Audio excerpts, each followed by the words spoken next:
Good evening all. મમ્મીને ત્યાંથી આવી ગયા ને જો 24 કલાકમાં ધૂળવાળું થઈ ગયું.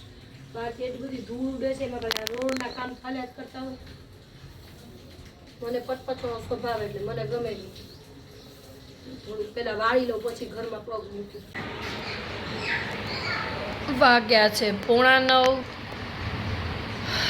આવીને પછી બધું ઘરમાં ઊંચું નીચું થોડુંક મૂકીને દીવાબત્તીને જીનીસાએ કર્યા અને મેં બધું ઊંચું નીચું મૂકીને થોડીક એકાદી રીલ ને એવું બનાવ્યું. થોડુંક મારું બિઝનેસનું કામ કર્યું. બસ કેવરનો ફોન હતો આમ તો 1.25 કલાક પહેલાં. મેં કીધું ક્યાં છો? એમ ઓફિસેથી છૂટી ગયો છું, આવું છું એમ. પછી એનું બીજું વર્ક હોય છે રહે છે એના ઉપર ગયા છે અહીંયાથી ને હમણાં જ વાત થઈ કે થોડીક આવે છે. એટલે આજે જીનીસાબેનની માટે જોઈએ હવે જમવાનું 8:45 થાય છે. એટલે કઈ રીતે મેડમની શું ઈચ્છા છે એના ઉપર. એના પપ્પા આવે એટલે બપોરે શું છે એ પૂરું જમવાનું એના પપ્પાએ ન લઈ ગયા હોય. જોઈએ શું કરીએ જમવાનું. આજે જીનીસા માટે સ્પેશિયલ મેગી ડે કરીએ છીએ. આ અમારી ત્રણેયની જુદી જુદી રીતની હોય.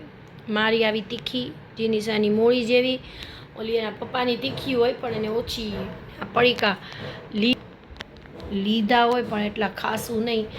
અને એવરગ્રીન અને અહીંયા ચાલુ છે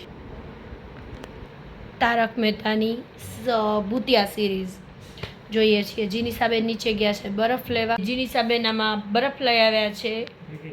મસ્ત મજાનું આ થમ્સઅપ પીવાની છે. આ એના ગ્લાસ છે બરફ માટેના, થમ્સઅપ મૂકવા માટેના. અને જીનીસાબેન બસ બધું લઈને આવી ગયા એટલે અમે લોકો મેગી ડે કરીએ છીએ. અને આજે નાનકડો એવો મિની બ્લોગ હતો. બ્લોગનું અહીંયા એન્ડ કરીએ. જય શ્રી કૃષ્ણ, રાધે રાધે, જય મહાકાલ.